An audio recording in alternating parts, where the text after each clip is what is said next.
Good morning, viewers, and welcome to GMT Good Morning Tobago. I am your host, Natalie Seeley Richardson, and yes, it is Friday, the 24th of July. Can you imagine we are almost at the end of another month, the 7th month of the year, and it feels like I haven't seen you all forever. So, of course, I'm excited to spend my Friday morning with you, and we have a full show lineup this morning. So make sure you are seated and you are ready to get information that's relevant to you.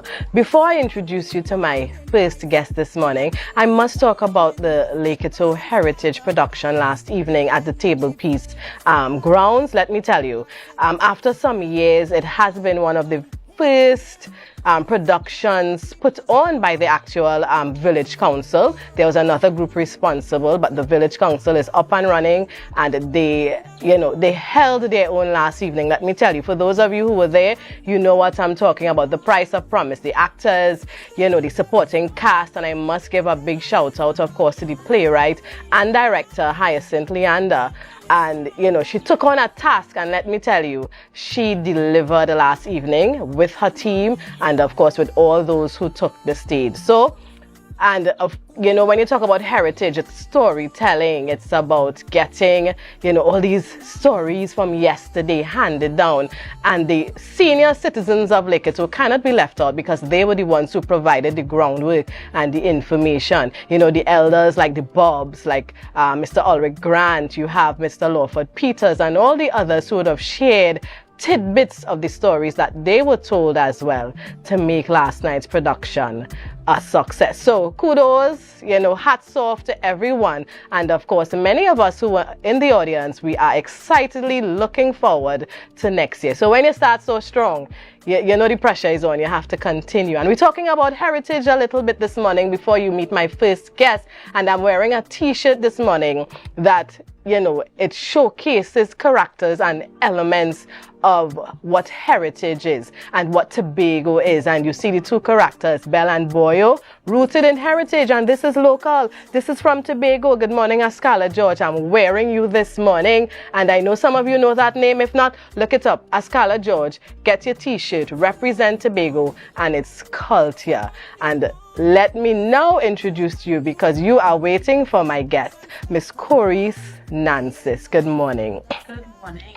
Thank you for having me this morning. Not to talk heritage. No. It's a pleasure to be here nonetheless in the month of July. Yes, we are talking about uterine fibroids awareness, and this is the month where, the attention is placed on this very important issue that many of our women go through, sometimes silently, sometimes not so silent, and sometimes many of us aren't even aware that we have fibroids. So let's start our conversation. How did you get involved in the advocacy of fibroids and making sure women are not just women, but their loved ones are aware of this?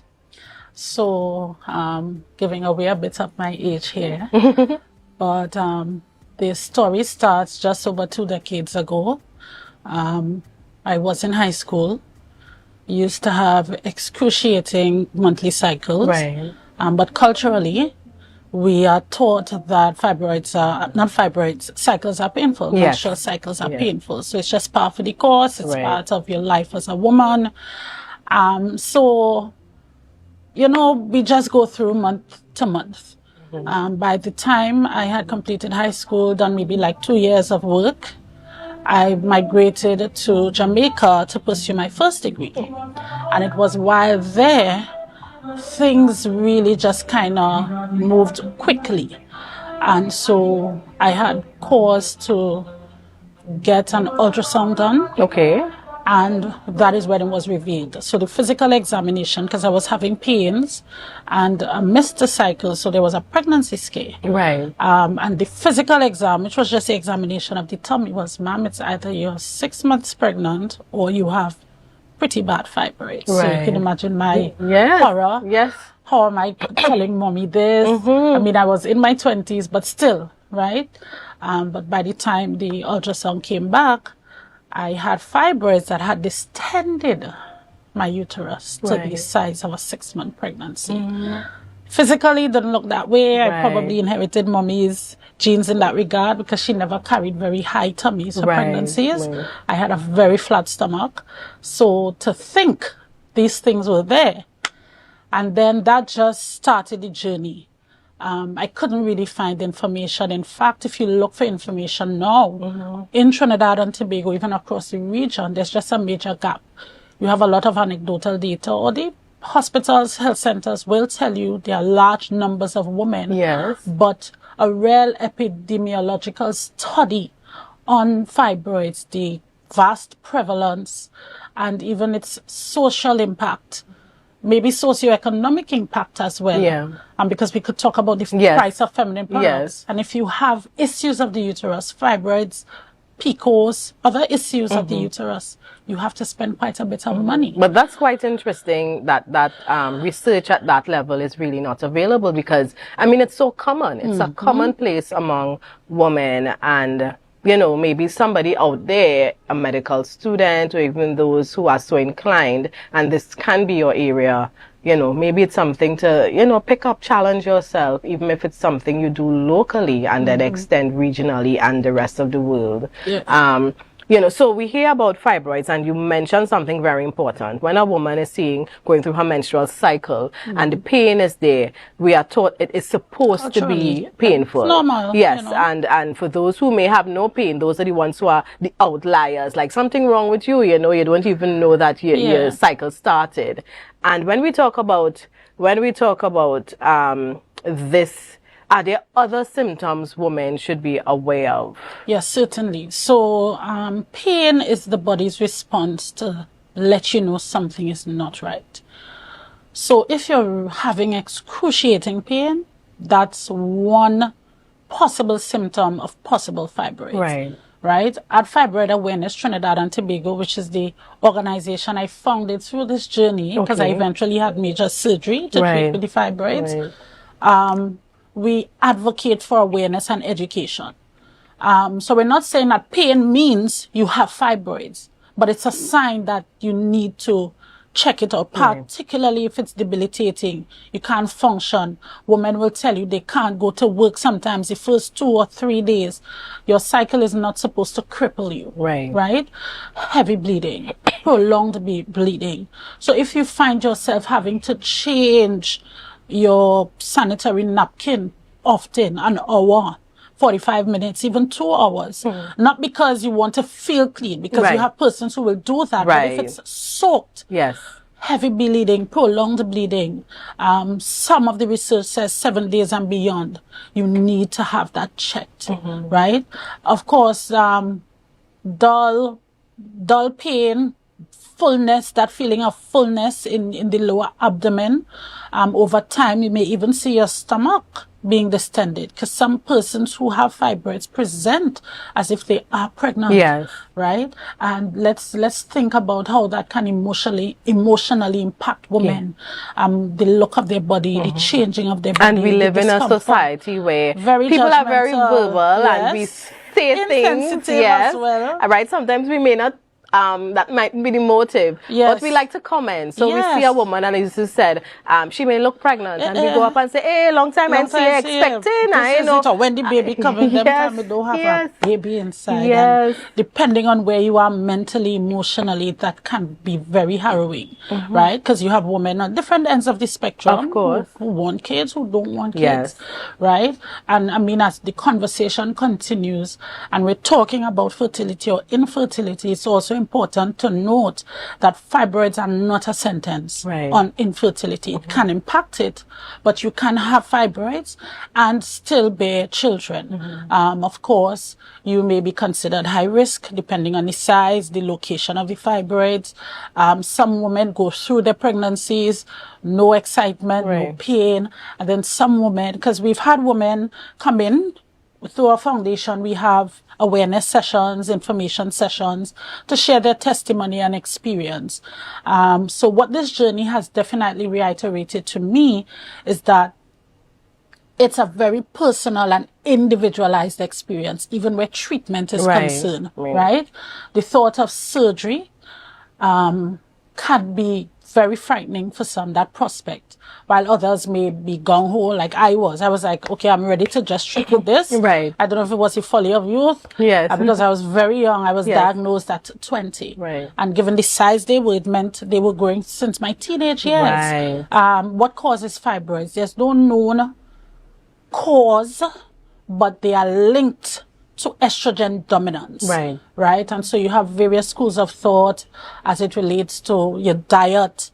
I have lived the experience of improved lifestyle impacting or bettering symptoms.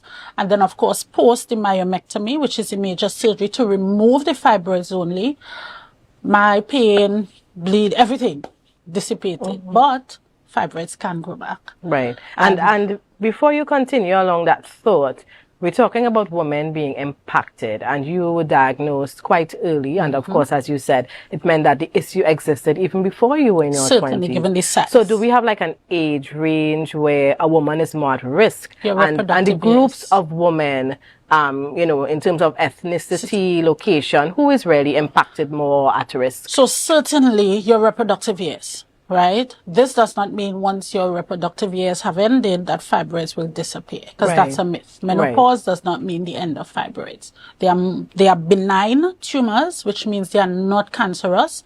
There's a very, very, very rare and low percentage chance as it relates to fibroids being cancerous. However, your reproductive years.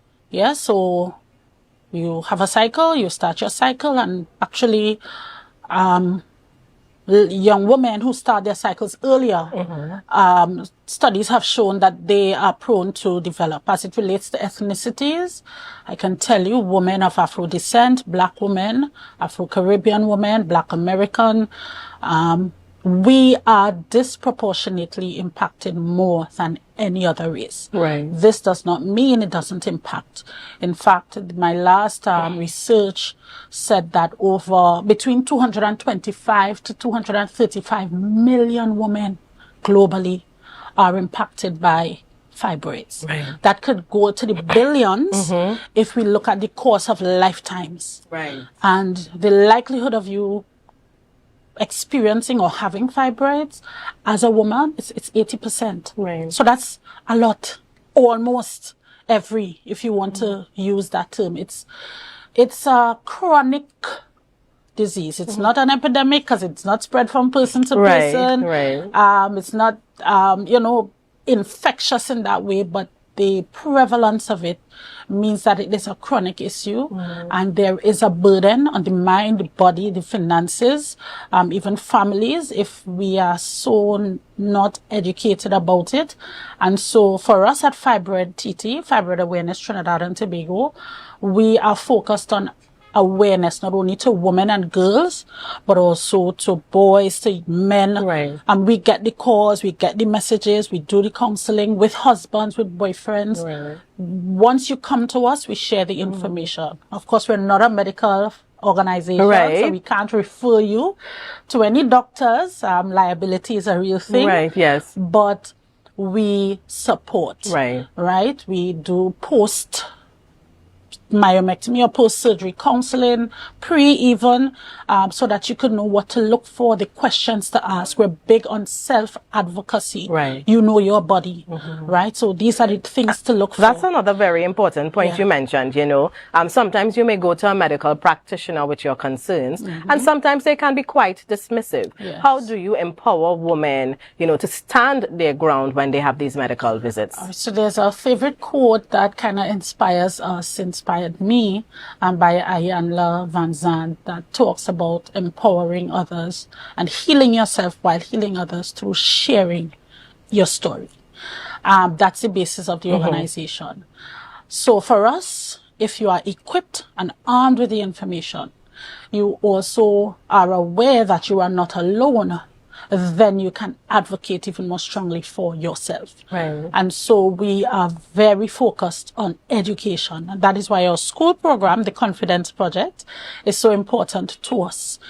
This information, this wealth of information may have done even better for me had I been informed at an earlier age. And so we go into the schools, we go into churches, community groups. If you need us, you reach out and we do what we have to do. We also had our first free clinic because a part of our advocacy and empowerment also lies in supporting women. We understand the cost implications.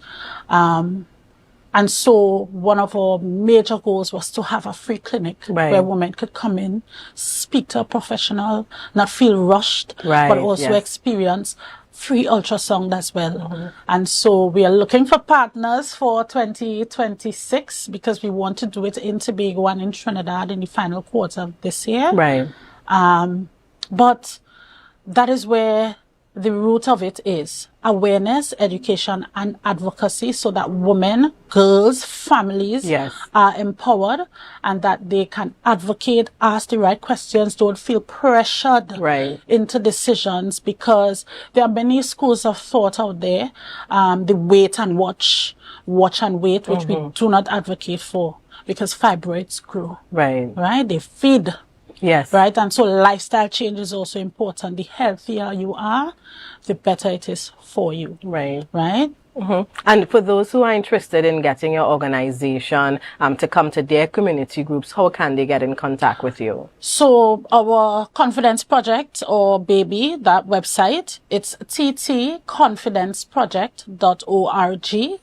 You can send us a message there. You can request there. You can also contact Fibroid Awareness Trinidad and Tobago via phone 362-1807, call or WhatsApp. And of course, we are on social media. So we have a Facebook page, an Instagram page, and a LinkedIn page. It's at Fibroid TT. So you can find us on those social platforms, or you can reach out, or you can check in via our website where we give you information, encourage you to visit the doctor based on what is presented to you. We counsel, we go through what your doctor says, encourage you, that kind of thing. We have an awesome support team. Dr. Marielle Armstrong, she's based in the UK, a Tobago girl at heart, however. So when she comes, she volunteers her time. We do online sessions, and other professionals come in and share, and we are really grateful. I also want to give a shout out to Miss Brenda McIntosh Brown, just for her support and encouragement over the years. My best friend, who is also a medical doctor, Dr. Kemba Abdul Hakim. So we have the support, we have the information there, the professional expertise, and then you have those of us who've lived the experience and volunteer our time and energy to just educating and empowering women. And I think that part is so important in terms of that first-hand account. Again, we live in a society where we just take things and we run with it. And I always describe us sometimes as doomsday people. So so we don't take the positives or the success stories, but we hold on to the person who may have had a bad experience in surgery. We may hold on to, and then those stories grow. And the person the young lady who's now diagnosed, or the woman who's now diagnosed, that is what she knows and that is what she hears. And how do you move on from there? So it's good to know that there's a support group right here in Tobago, and for women, again, it impacts us, as you mentioned earlier, differently. There are some women who would take it and say, okay, so what's the next step? While some may go home and have to internalize and think, oh my gosh, what is going to happen? And we don't only serve Trinidad and Tobago. We get requests from as far north in Jamaica, Barbados. People reach out because, as I told you, there's a gap. And this gap doesn't only exist in Trinidad and Tobago, in Barbados, Jamaica. The information just isn't there. That's another long-term goal we have, to partner with the right people so that we could be a part of groundbreaking research as well that can really drive home the impact. We would love to see Trinidad and Tobago do free feminine products like other international countries have done. This is not something that may happen or it's a choice. It happens every month, right? And feminine products are so costly, right? Yes. That could lead us into the period poverty conversation Yes, and yes. what the implications of those things are. But the work continues. We are passionate. We are excited. I am a living testimony. And I know this is divinely ordained. It actually was on my surgery bed that I had the idea. Right. Right? Fibroid Awareness was initially Fibroid Awareness Campaign Tobago. My first degree is Media and Communications. And so I did a capstone project on this thing. Right? And then it evolved. So I've since partnered with the U.S. Embassy. I was a international fellow with the U.S. state government to get some experience, a lived experience in the U.S. as it relates to advocacy and building a strong NGO. And so the work continues. Yes. And if someone is interested in volunteering, how can they get onto you? Straight to that website, www.ttconfidenceproject.org. We are always welcoming volunteers to help us at, sessions, the free clinics, anything like that. We get the requests. They do come in. So the website is our base. You can find information about us there, our support circle, the professional doctors who are associated with us, as well as whether you want to volunteer, whether you need us to come to you. Right. All that is there on the website. Right. Thank you so much. So for those of you who need that extra support, or you're just interested in becoming more aware, when a woman is ill or has a challenge in a home, it impacts the entire community. It impacts, workplace, home, church, you just name it. So even if you may not be a woman, you're a man, a young man, older man, just getting information and understanding as well, so that you can help support that woman who may be in your life, who may need that type of support. So Miss Corice Archer Nancis, we thank you so much for sharing with us. Very important conversation, something we seldom talk about. In passing you hear about fibroids, etc. But fireballs, yes, I've heard the fireballs, and I'm like, I didn't have a context at all. I heard it, and I am like, what are you talking about? Yes, and the education is really important. Yes. So I'm glad to hear you're also going out to schools, because education means empowerment. So thank you, and we wish you and your team, continued success. We receive it, and thank you very much. July is Fibroid Awareness Month. In the US, really, but we've adopted it, and the work continues. Support us and support the women in your life. Most definitely. And with that, we ask you to share the live. And when we come back, we meet our next set of guests for this morning.